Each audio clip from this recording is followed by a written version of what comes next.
Hello. Hello. Welcome. Thank you for the invitation. You're welcome. We're today in Bed-Stuy, Brooklyn, at Alex's apartment. That's right.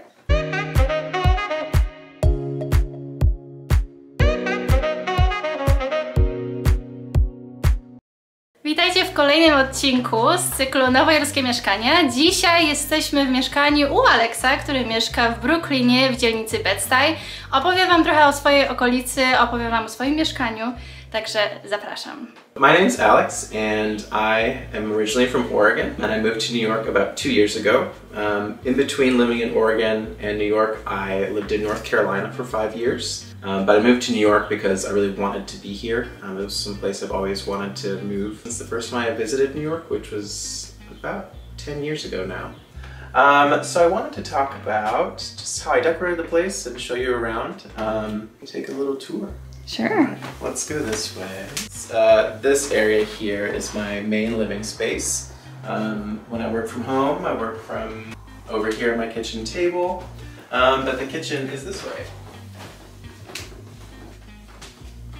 Alright, so this is my kitchen. I'm very lucky. I have full-size appliances, so full-size stove, a big fridge, microwave, and I have a dishwasher, which is very, very, very nice to have. And this is great. I love to cook, so this is really great for me to have this space. Lots of countertop space. Got a little bit of a bar here with some hanging space for pots and pans. So I didn't get to choose this neighborhood. I had a friend who lived here, and she had been asking me to move here and kind of encouraged me to do it. So when I finally was ready to, I was very lucky that the other room in this apartment opened up, and so I jumped at the opportunity to do that and moved here with my best friend from college. It's nice to come back to this area, which is called Bed-Stuy. I really enjoy it because it's quiet. There's lots of nice shops down the street, coffee shops, a few restaurants. There's trees. It's just kind of a nice break from being in Manhattan in the city for work. It does get kind of crazy. So this apartment is $2,400 and I split it 2 ways with a roommate, so we each paid $1,200. Utilities end up being around $200 a month or so, and we split that as well. And it's pretty comparable to other places in the neighborhood. I have a couple other friends who live nearby and they pay about the same for a 2-bedroom. And then my bedroom is right next to the kitchen, so it's right over here. This is where when I practice flute here, where I teach lessons on FaceTime. And have it just kind of decorated with some personal stuff, pictures, my degree. Yeah. And then I have this cool map of where I've traveled to and places I want to travel. So the red ones are all places that I've been to, and then green are places that I'd like to go, and then there's a yellow flag right there, and that's in Iceland, which was one of my last big trips that I took internationally. So I split this place with a roommate, and his room is in the other end of the apartment, over here. He does some theater, so you'll see like a microphone and stuff. He takes voice lessons, and he has a view of the back of our apartment. So if you're moving here for the first time, I would try and pick a neighborhood that fits your personality and the things that you're into, because each neighborhood has sort of its own unique flair to it. For me, Bed-Stuy is pretty quiet, so it's a nice place for me to come back to after work. But like if I were to move here for the first time and know a little bit, I would really love to live in the Lower East Side. But I know a lot of friends who are very more artsy, and a lot of them live in Bushwick. They're more in the gay scene, and they do drag, and that's a big place for that, is Bushwick. So if you're looking for a roommate, do lots of ways. Street Easy Roomie is an app that's really great if you want to list a place or if you're looking for a roommate. There's another website called The Listings Project, and that's more creative and art personality focused, so people who are looking for apartments, but also for studio spaces for doing art or doing performances and things like that. And then I wanted to talk about some of the pieces that I have in here.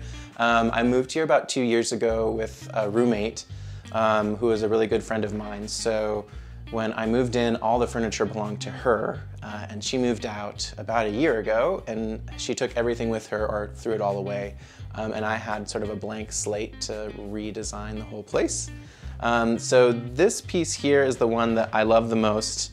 I had just been shopping around and I saw this randomly and added it to a list of favorite items.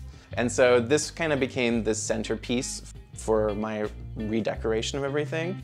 So I really like it. It's a bar, it has storage for wine, I have kind of a whole bar set here. I have a little mini record player down there and some more bar tools down here as well. And then I have, storage for more alcohol. I keep some board games in there as well if I want to have friends over.